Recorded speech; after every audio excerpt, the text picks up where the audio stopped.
Yo, what's up YouTube? What's going on today? Welcome back to the channel. So in this video, I want to talk about Boruto Chapter 80 and Boruto's Jougan coming in the time skip. On top of that, this chapter having some crazy ass information regarding the future of Boruto.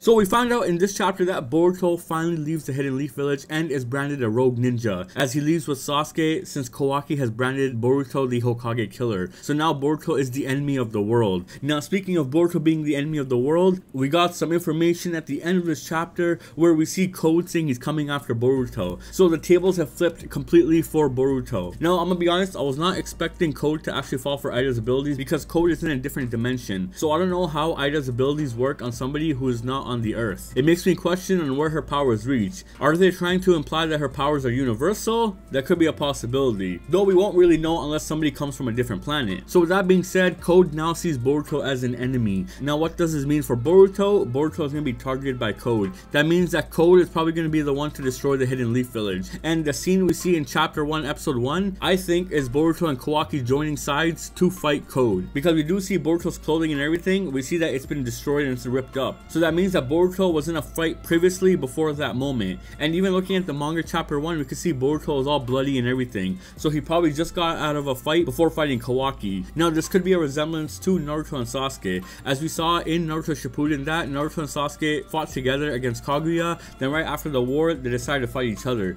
This could be the same thing here, where Boruto and Kawaki joined forces to defeat Code, since Code has an army of 10 tails. And then right after that fight is done is when Boruto and Kawaki fight, which is why we see the whole shinobi world destroyed because of the 10-tailed creatures. Hence Kawaki saying the age of shinobi is over, and he's coming after Boruto because Boruto is still the last threat left to him because of Momoshiki. So that's what I think might happen if Code comes after Boruto. I still think Momoshiki might use Code as a vessel, since he saw in this chapter that Boruto's mental state is really strong and that Boruto didn't fall into depression. He knows that he needs a way out of Boruto, and in this case he's gonna go after Code. He knows that if Code attacks Boruto, this will be an opportunity for Momoshiki to pop out and take over and fight Code and possibly implant the karma on him. Since we saw in this chapter Momoshiki tried taking control, but Boruto did not allow it to happen. So Momoshiki might implant his karma on Code and possibly make him a vessel in the future to come after Boruto and Kawaki. Now talking about the Jougan, this is the juicy information. So if this chapter is the end of Boruto part 1, that means the Jougan is most likely going to appear in the time skip, because if this chapter ends right now, Boruto has nothing awakened in his right eye. So it makes us question, how does Boruto unlock the Jougan? Well, this actually happens in the time skip.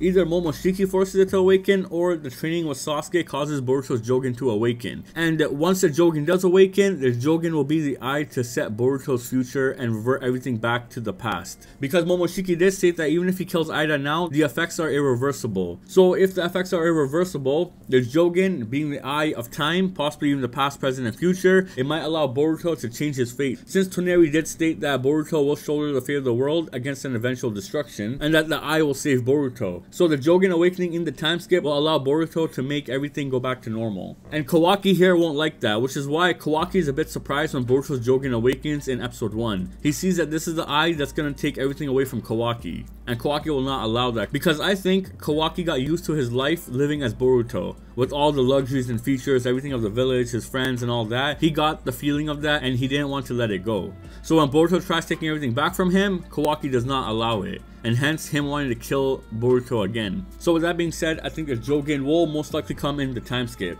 That's if the manga does the Jougan, because so far the Jougan has not been referenced or anything in the manga yet, though the anime has showed us the Jougan for the last episode of part 1. Now I do think this is the last chapter because Boruto resumes back in August, and around that time possibly the anime might resume again, and that means they might be building up for the end of the year when they might show us the time skip. So either this chapter is the last, or it's going to be chapter 83 that's going to be the last, because this chapter is a part of the new volume, unless they decide to put this chapter in the previous volume and make it 5 chapters. So that's just the idea of it. But now looking at the chapter itself, there's a few things that actually caught my attention, and I think this works out in the previous theories that I've talked about. Now in this chapter we saw the interaction between Kawaki and Eida. Now notice how Kawaki is so aggressive with Eida. He grabs her by the collar and everything. Eida does not like that. She does not like the way Kawaki's treating her, which is why she tells Kawaki, do you really have to take it this far. And to add to that, she goes to Boruto at the end of this chapter to apologize. She said she didn't know that Kawaki would make everything turn out like this. So she sees Kawaki as a coward, as she clearly herself calls Kawaki a coward. So I think in her heart, she does not like Kawaki. She does not like the way Kawaki works or anything, and that is actually a huge turnoff for her. Which goes back to the theory I talked about in chapter 80, spoilers, that Eida is going to focus her attention on Boruto. She's going to watch Boruto, but she's not going to tell anybody where Boruto is. Because I think deep down, she's actually moved by Boruto's interactions. As we saw that in episode 292 as well, when Boruto punches Kawaki, she found that exciting. So in this case, in this chapter, at the end, when Boruto tells Sasuke, Eida, and Damon that I'm going to get stronger and I'm going to go against Kawaki and everything, she's basically liking the way Boruto is going about it. And that will turn her on and she will want to go and focus on Boruto. I could tell right now that Kawaki and Eida are not going to happen at all. Because she was downplaying Kawaki in this chapter, as you saw. She's calling Kawaki a coward, saying Kawaki's taking everything too far, Kawaki's crazy. It ain't gonna work. Kawaki ain't gonna do that. You can see by the way he's treating her right now. So with that being said, getting on to the next part here is Sumire. Her and Sarada are gonna be the ones staying in the village, and they are gonna play the spy role, since these are the only two people that are not affected. Now, I think Eida will most likely find out that these two are not affected because Sarada tells Sasuke to go find Boruto and help him. So if Eida looks back into the past and sees that moment, she's gonna question to herself, why is Sarada remembering Boruto? So she's gonna see something's not right, and she's gonna see that Sarada and possibly Sumire are immune to her powers. Now, if they are immune to her powers, Eida is probably gonna say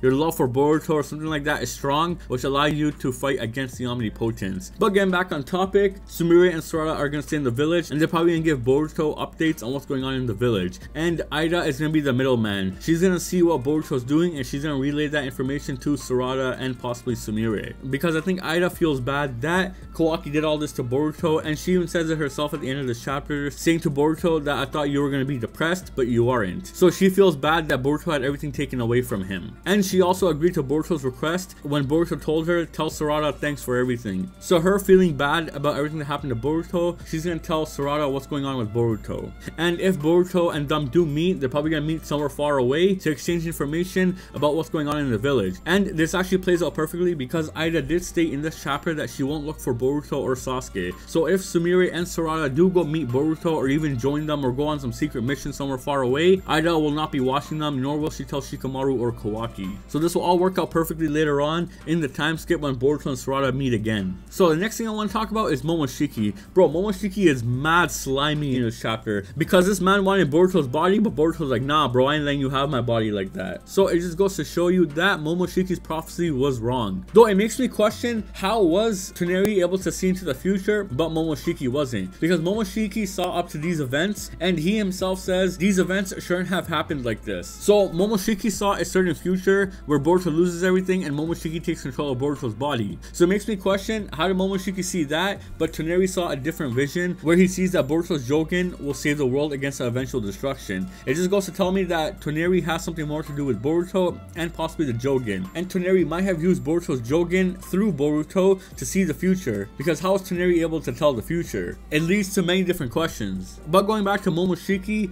Momoshiki was pissed off that he could not take control of Boruto's body, and he himself is surprised by these events. So that goes to tell you that Momoshiki's powers to see into the future are a 50-50. It all depends on the events that are gonna happen, because he saw the events that were gonna happen where Boruto loses everything, but he did not expect Boruto's mental state to be that strong. And I think the real reason why Boruto's mental state was that strong is because of Sarada. Sarada sent Sasuke to save Boruto, thus that gave Boruto some hope that somebody still believes in him and that he'll be able to have somebody's help to get away from the village. Because if Sarada did not send Sasuke, then Boruto will still be hunted right now. Because Momoshiki's plan was to take over Boruto's body right when he was fighting Inojin, Shikidai, and Chocho. And that is why he tries taking over Boruto's body at that moment. He knew that Boruto was feeling kind of up and down after what just happened, and he knew that this was a perfect opportunity. But if Sasuke did not save Boruto at that moment from his friends, then I think Boruto would have given in. And that is why Boruto was able to hold up against Momoshiki's control later on in this chapter. Because Momoshiki was surprised that Boruto trusted Sasuke, a person who had his memories changed. And he's surprised that Sasuke wants to help Boruto. But Sasuke said he was going to take a leap of faith because of his daughter. It just goes to show you that Boruto had found hope when Sarada sent Sasuke to help Boruto. So that's why I think Sarada is the one who gave hope to Boruto, because if it wasn't for her, Boruto would have given in by now. Now going back to Momoshiki, Momoshiki's gonna know that the weakest link to Boruto is gonna be Sarada. What I mean by that is he noticed in this situation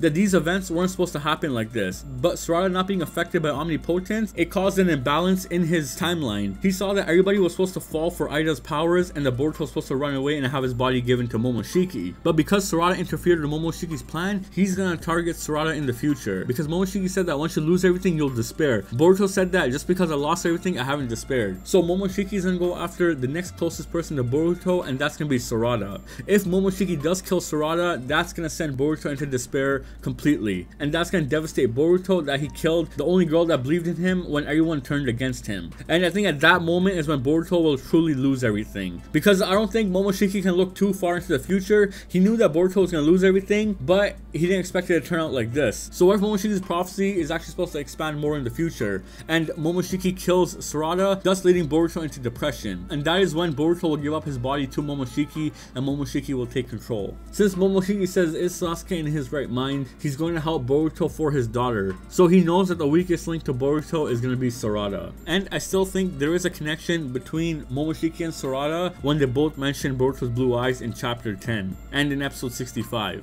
And because of that connection, one representing the light, one representing the dark, those two connections will clash in the future. So we're gonna see what happens with that, but I'm calling it right now. I think Momoshiki is gonna go and try to attack Sarada so he can destroy Boruto even more. Now, the last two things I want to talk about is this panel right here. This kind of got me questioning things. When Eida is talking to Boruto and Sasuke, she says that I only wanted to help Kawaki, that's all, I swear. It seems I did some things unintentionally. I never imagined it to turn out like this. Something similar happened before. By the time I realized, everyone had become my captive. That right there should tell me that Amado is an Otsutsuki. Because Eida did say back in chapter 57 that Amado was the one who stole her of ordinary love. So what if Amado activated omnipotence through Eida, and her saying something similar happened before? By the time I realized it, everyone had become my captive. How did that ability activate unless it wasn't for an Otsutsuki? Because to activate that ability, you have to be an Otsutsuki, and Kawaki touching Eida was able to cause the omnipotence to activate. So what if in this case Amado is actually the Otsutsuki, and when he was experimenting on Eida, he unconsciously activated her omnipotence, thus allowing Eida to steal everybody's heart? Now the reason I say this is because of what we saw in the Squid Game arc. When Olga was telling us that she was working with Amado,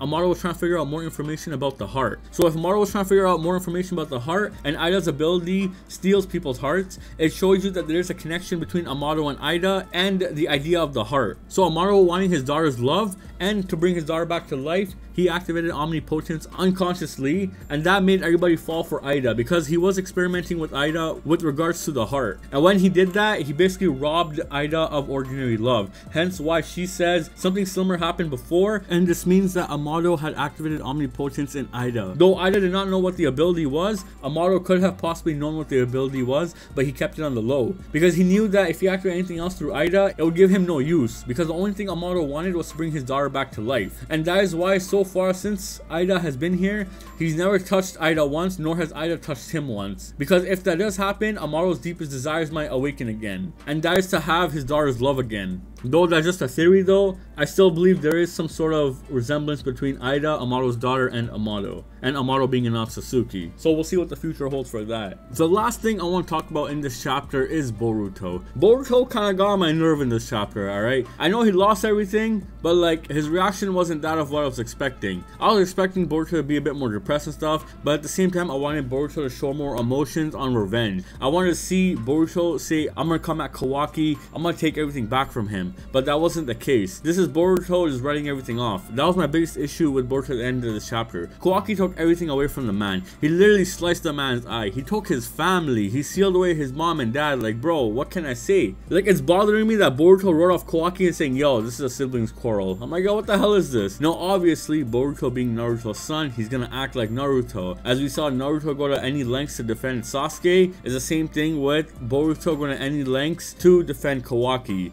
He saw that Kawaki was alone and abused all this time, and now Boruto is in Kawaki's shoes. So obviously they're gonna go on that route and make Boruto feel the same way that Kawaki felt. But in my opinion, I did not like that at all. I was expecting more stuff. This was kind of a downfall for me. Like, I wanted Boruto at the end of this chapter saying, I'm coming back for you, Kawaki. You know, something like John Wick 3. When John Wick says, I'm angry, I'm coming for revenge. I wanted something like that from Boruto, but that wasn't the case. Now, with all that being said, the time skip is going to come, because if this chapter is it, then that's it. The time skip is here. Like, oof, we're gonna see everyone's grown-up forms soon. And I can't wait till we get into the time skip, because then we might see the Jougan, we might see some new powers from Boruto, we're gonna see a grown up Sarada, and possibly her mangekyo sharingan's powers.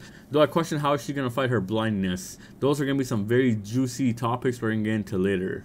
So that's all I wanted to say. Alright, with Boruto Chapter 80 ending part 1, it will come back in September. Even though Manga Plus says it'll come back in August 20th, it says September here. So around the time is probably when the anime is going to resume. So we're going to have to wait a good 4 to 5 months till the manga and anime come back. That's going to be a long ass wait, I ain't going to lie about that. So that's it for this video. Let me know what you guys think about everything I talked about in this video. Thanks for watching. Please comment, like, and subscribe, and stay tuned for more videos to come.